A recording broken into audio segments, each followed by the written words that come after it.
السلام عليكم ورحمة الله وبركاته اخواني. هاي علامة التين، شوفوا شلون فتقوا ما شاء الله. هاي بعد شهر شايفين شلون.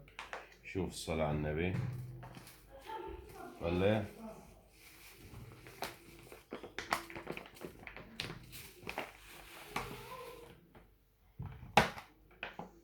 شوف ما شاء الله.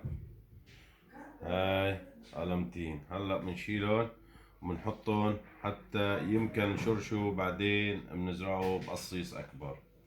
شايفين مراحل مراحل. شايفين ما شاء الله. طلع طلع ما شاء الله. طلع. شايفين ما شاء الله. طلع طلع شرشتين. هدول اقلام تين زرعتهم بالشهر العاشر. هدول بالشهر العاشر، يعني التين فينا نزرعه باوروبا باي وقت بدنا اياه، بس بالمنزل مو بالارض. اما بالصيف فيك تزرعه بالارض، اما بالشتاء او بالربيع ما فيك تزرعه غير بالمنزل. السلام عليكم ورحمة الله وبركاته.